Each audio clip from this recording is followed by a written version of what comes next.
Hello everyone, I'm your hostess with the mostest, 8-Second Gaming, and the new split is upon us, and with a new split comes a new map, and with a new map comes a new tier list of legends. Now even though we did not see a whole lot of legend changes, the legends do kind of move around from map to map. They have different playstyles and different legends fit better. So we're going to be talking about that, but if you guys are sitting there wondering how in the world you're going to hit a new peak rank like Platinum, Diamond, Masters, or even Predator, then you need to go ahead and do yourself a favor and check out the GameLeap website. Over there we have hundreds of site exclusive guides like legend guides, gun guides, VOD reviews, and much more. No matter what problem you think you have as a player, we have a solution for you. We've already helped tons of people hit new peak ranks, so click the link in the description, pick yourself up a membership, and start to climb today. Now let's get things cooking with the tier list, and we're going to be starting from the bottom with our D tier and working our way up to the S tier. Now in the D tier, there's no surprise here, we have Lifeline and Mirage. Now these two legends people do find fun, they enjoy playing them, but sadly fun doesn't help in a meta setting. Both of them just don't do their job right now. Lifeline does have some rumored buffs coming in that will help her out, but she's not in a good spot in the meta and she doesn't really do a whole lot. It is nice to have her to get a little bit of extra loot if you're struggling, but honestly I'd rather just have a Loba so that I can pick and choose what kind of loot I get rather than hoping that the smart loot gives it to me. And Mirage just does not fit a role, and he doesn't do what he's supposed to do well either. Once you reach a certain rank, the Mirage clones give off certain hints that players are attuned to, so you won't be able to confuse them as much, and Mirage just loses all usefulness. So they stay in the D tier. But now moving into the C tier, we have two legends here, and that being Rampart and Revenant. Now these two are kind of like Lifeline and Mirage, where they don't really actually fit roles in teams, but they are a little bit more useful in niche situations. As a Rampart, if you can get set up and you can just start spraying someone down that's in an open area, or you're able to get your Sheila off, she can do some massive amount of damage. But again, there's a ton of counterplay to her. Her walls aren't super high, so if you have like one Thermite or an Arc Star or something like that, you can just counter her completely, or they take forever to set up. So as soon as you see a Rampart setting one up, just shoot it. And Revenant used to be an absolute dominant force in the game with some of the synergies that he had, but right now he doesn't work with a ton of legends that are overly used. It takes a little bit to get his totem off, there's that really big animation that plays, and on top of that, Olympus is a very open map. It's very tough for a Revenant team to be able to set up, push, and actually get into a fight without being countered in some way. Revenant really struggles right now on his own, and some of the teams that he can be put into just don't work well with him. So again, niche situations, but right now these two are in C tier. Chugging right along, we have the B tier, and for this we got Bangalore, Crypto, Fuse, Gibraltar, Octane, and Watson. Now these legends are good in their own ways, but right now the meta just doesn't have a use for them on teams. Like with Bangalore, Bangalore's a decent character. She's always been kind of like that middle tier legend. You do see a lot of teams picking her up in ALGS, but it's not because she's strong, it's because her smokes counter aim assist. Inside of the smokes, controller players get no aim assist, so mouse and keyboard players have a lot easier of a time dealing with them in close ranges. It's not because she's overpowered or anything like that, they're just willing to take the hit on somebody on their team to have an easier time in up close fights. And with Crypto, he's a very strong legend. People always get this wrong. People say that Crypto's a weak legend, he needs to be buffed. No, Crypto's a strong legend, but right now in the meta he isn't good, because right now the meta is all about fighting. People want to be up close, they want to be in your face, and Crypto doesn't want to do that. Crypto wants to find a spot and ring, set up in a building, and then just scout the area and then wait for the end game where his EMP can hit multiple teams and screw multiple people. But a lot of teams don't want to let that happen right now. If they see you sitting in a building, it's more than likely that they're going to push you, leading to Crypto not being as useful right now and not being higher in the tiers. Now I know some people might be saying, well, if you're all about fighting, then why isn't Fuse higher in the meta? Fuse is all about fighting, he wants to be fighting. True, but his kit just isn't as strong as it could be. The throwing massive amounts of grenades, that's strong, I will give you guys that, but his knuckle cluster and his mother load both just don't do enough. The knuckle cluster tickles at best, and the mother load doesn't activate fast enough, so people can just walk out of it before it's even up. And if it does happen to get activated before somebody can get out of it, most teams have at least 1 to 2 movement legends on them, so they're probably going to have a way to get out of it. Horizon's a very popular legend right now. Fuse can't do anything against her gravity lift, and you can just jump right out of the mother load. His kit's a little weak, and he also gets countered by multiple people, so that's why I have him in B tier. And speaking of getting countered by multiple people, let's talk about Gibraltar, because Gibraltar for the longest time was an S tier legend, and people might be wondering what happened. Well, he got hit with nerf after nerf, which was needed for him because he was so strong, and he was almost a guaranteed pick on every single team. But on top of that, there have been a couple legends that are absolutely countering him that are in the meta right now. For example, Seer. Seer's tactical just stops your fast revive in an instant, and then you're kind of screwed because you're just in the bubble. You were hoping to get the res off, but now you've just wasted a couple seconds and that enemy team is bearing down on you. Now, I'm not trying to say that Gibraltar's weak, I'm just trying to say that he isn't as useful because of how many counters are in the meta. If you want to play Gibraltar, go ahead, he will still be doing a good job. He's in B tier, but just know that you're gonna have to keep an eye out for a few different things to stop you. Now moving into Octane though, this is a very tough one to place in the tiers because a lot of people play Octane. He's a very popular legend and they do get mad when he's not in an S tier. But the issue with Octane is he's not actually super strong in the meta. His jump pad got nerfed, so it's not going as far. It's also a lot louder, so teams can hear you coming a mile away. The only thing that Octane really has going for him is his speed. I know that a lot of people that do movement techs and stuff like that really like Octane because he allows them to pull off so many amazing things. But outside of people that are just doing movement techniques, he doesn't really offer a lot to a team. And in the meta that's all about kind of team synergy and being aggressive, he only has one of those boxes checked. So he does kind of fall short in that aspect. So that's why I have him in B tier. And the last legend in B tier is going to be Watson. Now, Watson is my girl. I love Watson. I used to play her in tournaments, and she has been seeing a little bit of a rise in popularity, which does make me very happy. But I can't put her any higher because Olympus does not work well for Watson. There's only a handful of buildings that you can really play, and when it comes down to it, there's just better options, because if Olympus does pull somewhere that is more open, you'd want a different legend to be helping you be defensive, because Watson really falls off in open areas. You can counter her fences a lot easier, there's a lot more angles and places that you can shoot her generator from, and she just doesn't help the team as much as she could. She really thrives in buildings, so that's why like Stormpoint or World's Edge, she's a lot better. But on Olympus, she is B tier. Moving into our A tier legends though, we have Ashe, Caustic, Loba, Pathfinder, Valkyrie, Wraith, and Vantage. Now Ashe has gone through a lot of different scenarios. She used to be super broken, then she kind of fell out of the meta, and then she's kind of gone back into meta, and now she's just kind of in like a weird middle ground where she's good but she's not broken. Her tactical is fantastic for locking people down. Her ultimate's great for getting in or out of fights or even taking some flanks in some situations. But the big thing where she shines is her passive. Being able to see where all the teams are dying on the map, being able to see where the hotspots are, where people are fighting, that is so good, especially on a map like Olympus. Olympus does have some very weird kill zones where if you go there, you're going to just get instantly third-partied if one bullet gets shot. And Ashe helps you avoid that because some games it does shift from side to side of the map. Typically though, it's around Hammond Labs. When Olympus is in rotation and Ashe is an option for me to play on a team, I do always like picking her because it does give you that extra layer of comfort, so maybe try her out. But next we have Caustic, and Caustic is going to be the go-to defensive legend if you want to set up a building. The reason that Caustic's in A tier is because Caustic is good at taking open ground. He's a lot more useful when it comes to that because it is a lot harder to shoot his barrels, but on top of that, he takes up so much area with the gas. The barrel doesn't have to go off in order to be a deterrent.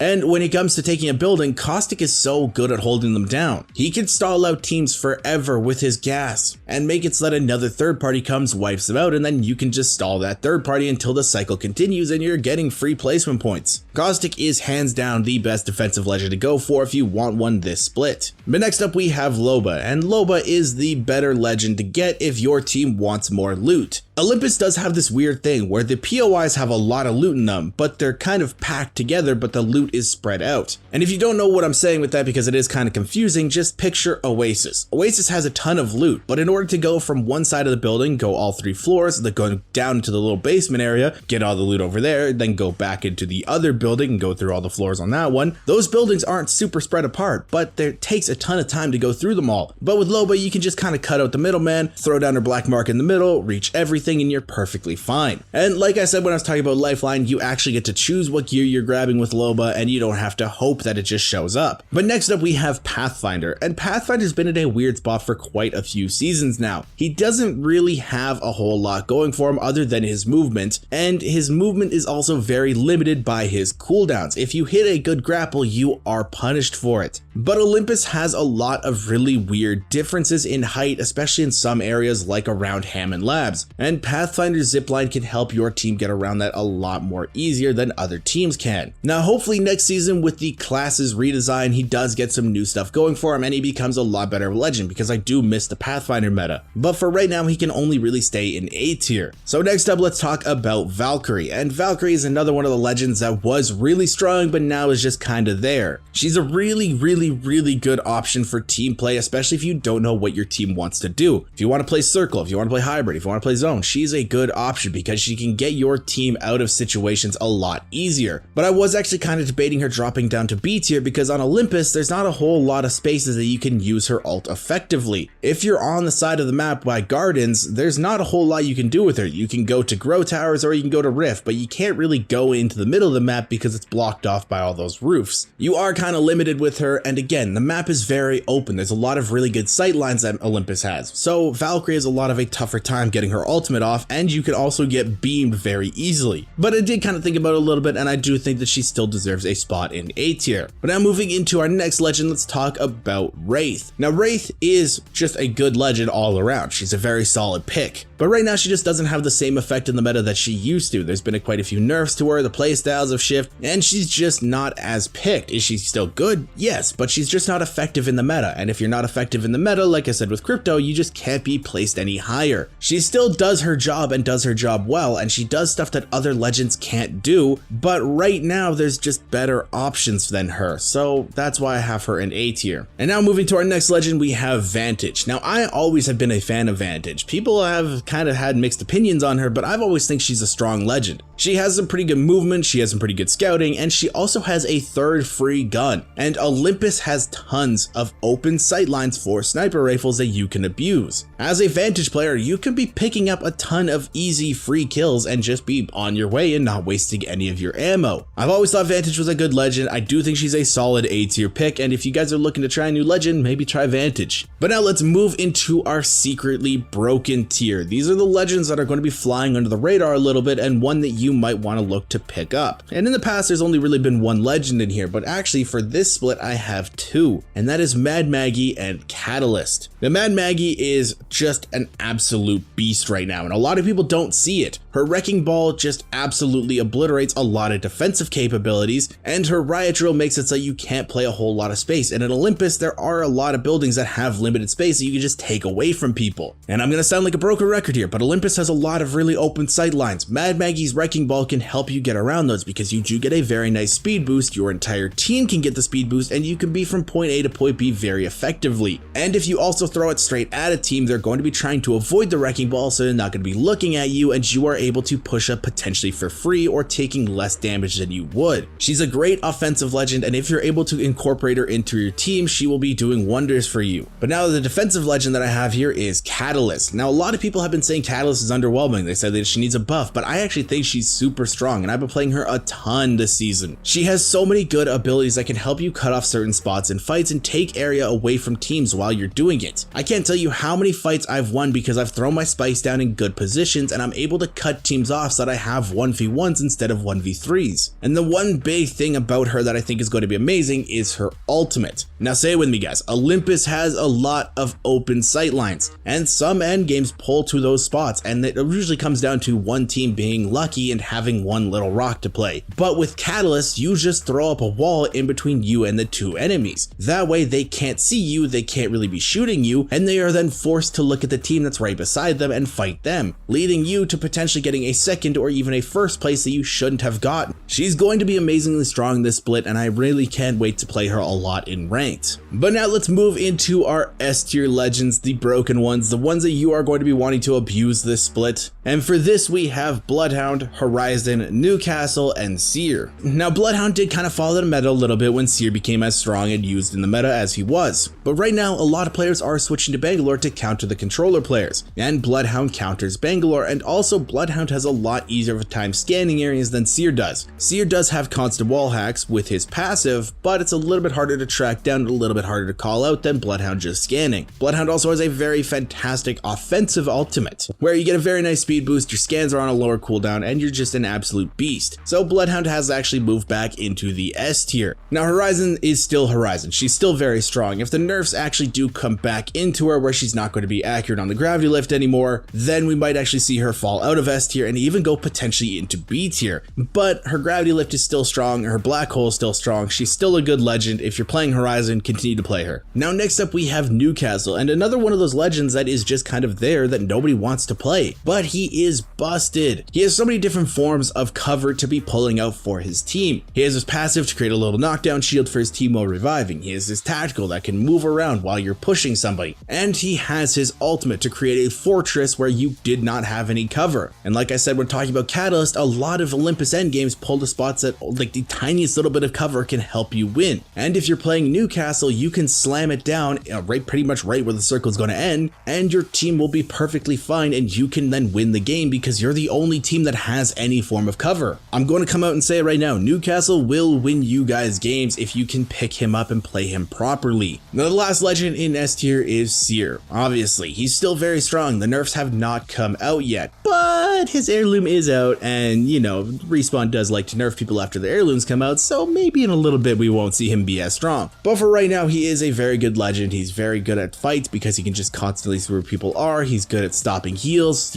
stopping revives. He's got a lot of good stuff going for him. He's just a very strong S tier legend. There's not a whole lot that I can say about it. But let me know what legends you guys are going to be maining this split, and if you guys want to stay up to date with the latest and greatest Apex Legends tips, tricks, and news, don't forget to smash that like and subscribe button. Thank you all for watching. Once again, I'm 8 Second Gaming, and I will see you guys in the next one.